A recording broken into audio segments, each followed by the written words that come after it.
कहानी का शीर्षक है अपराधी कौन। एक औरत एक आदमी के साथ लेकर बादशाह अकबर के दरबार में उपस्थित हुई और अपना दुखड़ा रोने लगी। हुजूर, मैं लुट गई। इस आदमी ने मेरे सारे गहने लूट लिए हैं। अब आप ही इंसाफ करें। तुम अपनी सफाई में कुछ कहना चाहते हो? अकबर ने उस आदमी से पूछा। हुजूर, मैं बेगुनाह हूँ। मैंने कोई अपराध नहीं किया है। हुजूर, मैं एक परदेसी हूँ। आपसे मिलने की इच्छा रखता था। इस औरत ने आपसे मिलवाने का वादा किया और यहाँ लाकर मुझे ही फंसाने की कोशिश कर रही है। हुजूर, यह आदमी झूठ बोल रहा है। इसी ने मेरे सारे जेवर लूटे हैं, औरत ने कहा।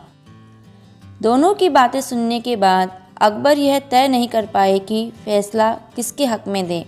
उन्होंने फैसले के लिए बीरबल को आगे कर दिया। बीरबल ने दोनों पक्षों की बातें गंभीरता से सुनी। फिर वह उस औरत से बोला, तुम्हारे जो गहने लूटे हैं उनकी कीमत क्या होगी? हुजूर, 5,000 के गहने थे, औरत ने जवाब दिया। बीरबल ने उस औरत को अच्छी तरह देखा। फिर उसने एक दरबारी को बुलाया और उसके कान में कहा, शाही खजाने से 5,000 रुपये निकालकर चुपचाप उस परदेसी को दे दो और कहो कि जब बीरबल उससे कहे तो रुपये उस औरत को सौंप दे। दरबारी ने वैसा ही किया। कुछ देर सोचने के बाद बीरबल ने कहा, परदेसी, हमें यकीन है कि तुमने ही इस औरत के जेवर लूटे हैं, अतः तुम उसके जेवरों की कीमत 5,000 रुपये अदा कर दो। परदेसी ने वह 5,000 रुपये जो उसे बीरबल ने दिलवाए थे उस औरत को दे दिए। वह औरत रुपए लेकर चल दी। उस औरत के जाने के बाद बीरबल ने परदेसी से कहा, अब तुम उस औरत से 5,000 रुपये लूट कर लाओ। वह आदमी भी चला गया। बीरबल ने अपने 2 पहरेदार भी उन पर गुपचुप नज़र रखने के लिए पीछे भेज दिए। परदेसी ने उस औरत को रास्ते में ही पकड़ लिया और रुपए छीनने लगा। काफ़ी कोशिश करने के बाद भी वह उससे रुपए नहीं छीन सका। औरत ने उसका हाथ पकड़ रखा था। चल दरबार में, तुझे जेवर लूटने की सज़ा तो मिल गई, अब तुझे रुपए लूटने की कोशिश करने के अपराध की सज़ा दिलवाऊंगी।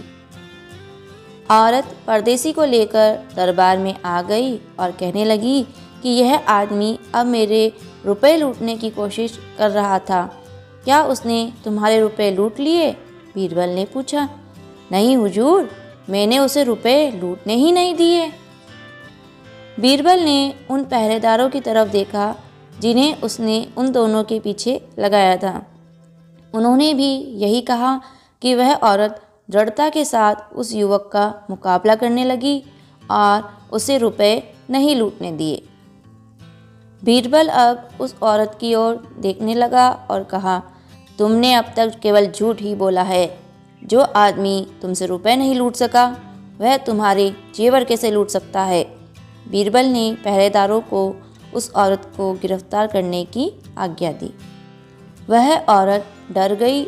उसने अपना अपराध स्वीकार कर लिया।